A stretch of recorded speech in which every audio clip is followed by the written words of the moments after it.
Hello everyone, my name is Kitetsu and welcome back to my channel. There's just been so much to talk about recently. We've had elves, Malign Portent rules coming out, new start collecting boxes, and it just didn't take me long to start falling behind with the Malign Portent short stories.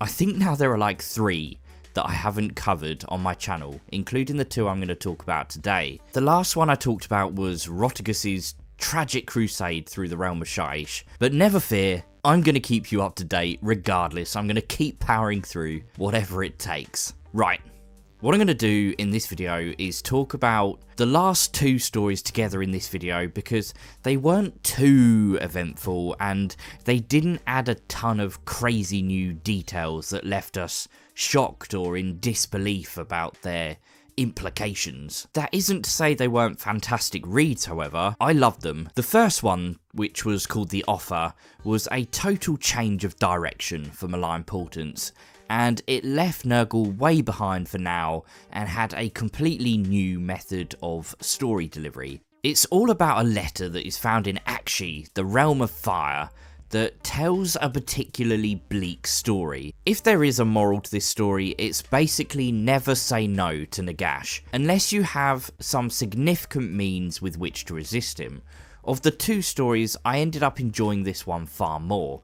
The second story, called The Great Toil, introduces us to Vorrus Starstrike, properly to be honest, because we've actually seen him before. For those of you who don't remember who Vorrus is, he's a Lord-Ordinator, the very same one, I assume at least, that we saw in the video on Warhammer TV called The Builder, and he's also featured on the characters section of the Malign Portents website.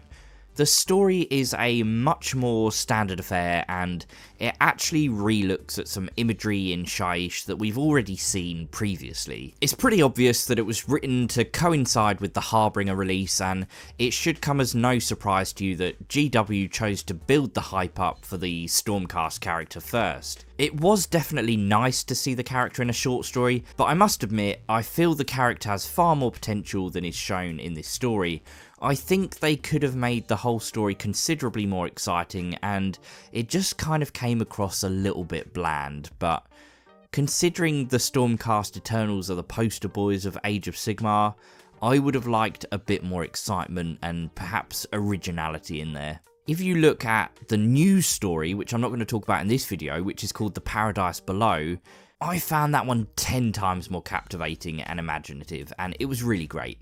But anyway, let's take a look at The Offer.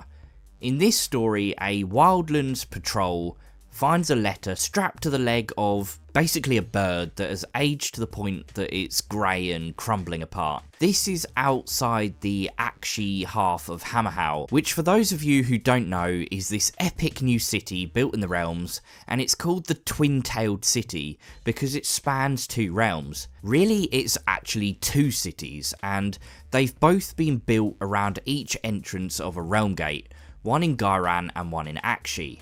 Anyway, the patrol finds the letter and gives it to the Lord General of the Freeguild's Chamber Strategic in Hammerhal, Aqshy, and that person is Lord General Estimian. The guy from the patrol who finds this letter is so spooked that he starts preparing the Freeguild for war and asking the Lord General what he should do. From that point onwards, the entire story is the contents of the letter. I guess it starts off a little bit funky because it reminds me of a story I read as a kid called Mortal Engines.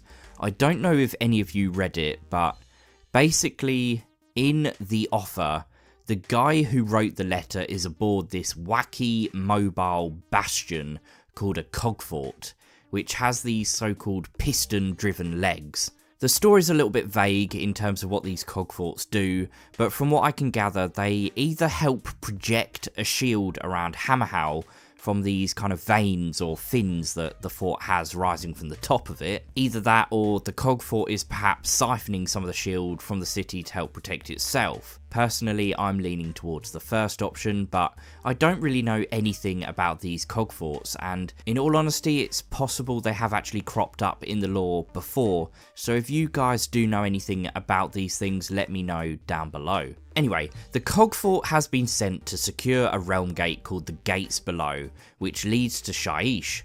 They stop a mile away from the Realm Gate, and the plan is that Duardin will then advance further to start building these stone fortifications around the Realm Gate to prevent invasions from Shaiish coming through, and I guess also to keep the Realm Gate secure from any Chaos warbands in Aqshy. They send out 80 scouts to ride to the Realm Gate, but for the first couple of nights they don't return. On the second night, the Realm Gate starts glowing eerily, and you know something is about to go down. In this case, it's the arrival of this ghostly spectral figure with a helmeted head, apparently, and he is riding a horse, which stops just outside the Cogfort. He tells the leader of the Cogfort, who's the guy who's written the letter, that he has one chance to join Nagash or face some terrible consequences.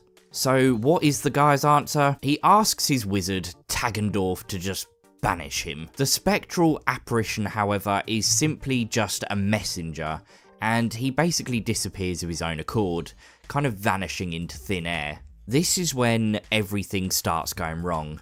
The scouts still haven't returned, and the smell of death is on the air coming from the direction of the Realm Gates. Then all of a sudden, the boilers of the Cogfort are rusted shut, so they can't light them, and when they force them open, they're full of this billowing ash that starts coming out of them, and the guy in charge has to make a difficult decision to seal the engine rooms, unfortunately with the engineers still inside, and they probably suffer some kind of dread-inducing fate, but at the end of the day, he can't risk whatever this evil magic is spreading through the rest of the fort, so he has to kind of shut them in there and sacrifice them for the good of the whole Cogfort. Then it gets even worse.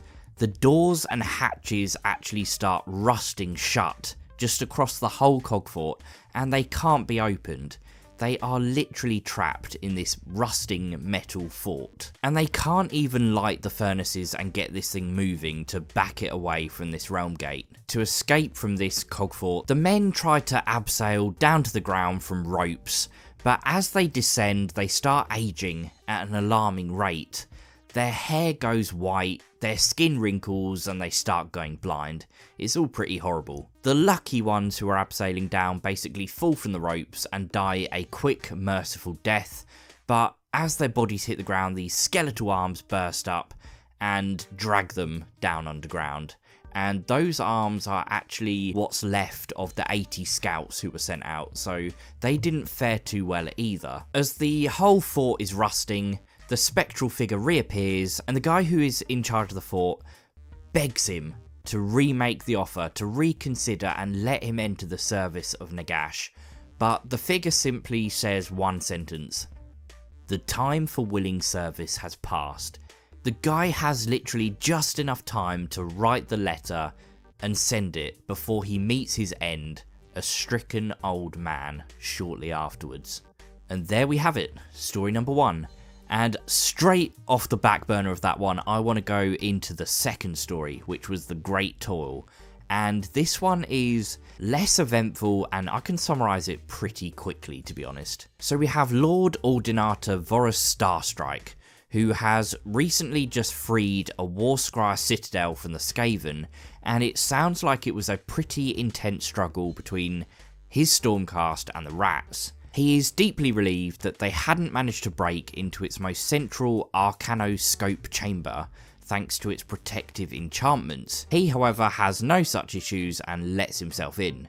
He takes in the room, looking at it both through his eyes and his seer's sight. He can see the Celestium that's running through the masonry, and that all converges at the so-called eye of the arcanoscope, which is basically a crackling orb of energy that someone with gifts like his own can step into and use their seer's sight to kind of see visions and scry. Why did they bother to go to all the effort of capturing this arcanoscope? Well, to try and interpret the Malign Portents, of course.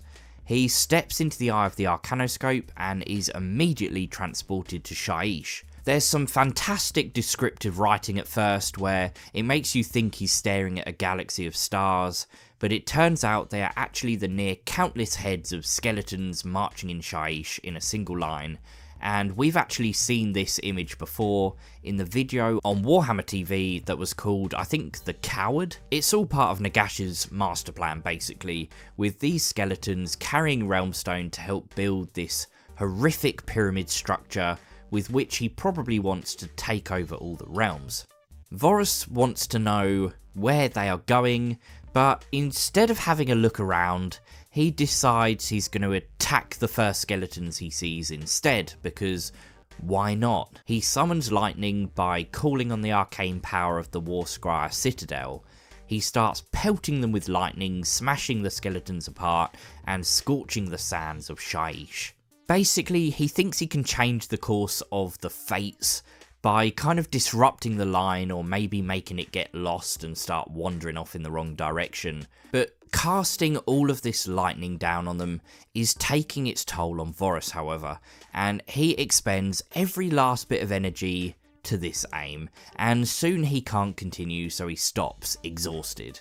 When he finally decides to actually look around, he realises that A, he pretty much achieved nothing, because the line he attacked was pretty much endless, and B, there are thousands of these lines.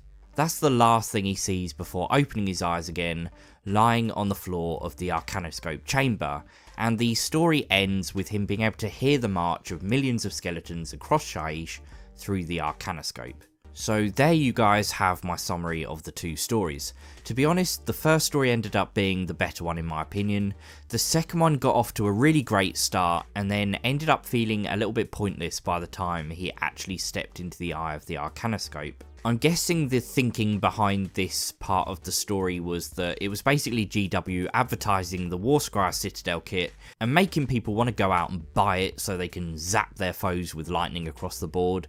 I mean, I haven't looked at what it does yet, so I don't know if that's a thing or not, but that's kind of just how it felt to me. I actually think that this story had the potential to do something really new and exciting, but in the end it was a bit of a letdown. If it was me, and I was a Lord-Ordinator, and I was expending all of my efforts, projecting my seer's vision into a completely different realm, I would have actually maybe focused on trying to get new answers, like what's at the end of the line, and that's kind of what Scryer Elias did, if you guys remember him. He didn't just decide to attack the first sort of dozen skeletons he saw. And speaking of scrying, it's not really that exciting anymore because we've seen it twice now. Elias can do it, Morathi can do it, and we've even had Elias look at this exact same scene, so nothing felt new or exciting about it aside from the fact that he can actually shoot lightning whilst he is scrying. In fact, Elias did actually get further because he got to the end of the line and he saw more. He saw the Knight of Shrouds, and it sounds to me like Scryer Elias was the smarter character, but hey. Maybe they should have just bought a model of him out instead. But either way, it was still a well-written and great story, just a slightly missed opportunity. I'm probably being a little bit harsh on it, but that's because I set my expectations really, really high. Anyway guys, I hope you enjoyed these summaries. I'm really enjoying them still, and the new one about the Fungoid Cave Shaman was one of my favourites so far, which is weird because I'm not really a grok guy. But yeah, let me know your thoughts down below. Smash the like button, hit subscribe if you're new. You can also support me on Patreon if you wish with the link in the description. But yeah, I hope you enjoyed it, to be honest. Let me know what you thought about me doing 2 stories in one video. I think some of the other stories had just a little bit more going on, so it was kind of fun to flesh them out just a tiny bit more. And I was kind of really far behind, so I wanted to make a bit of progress catching up. But anyway, that's it from me for now, so I will see you guys soon.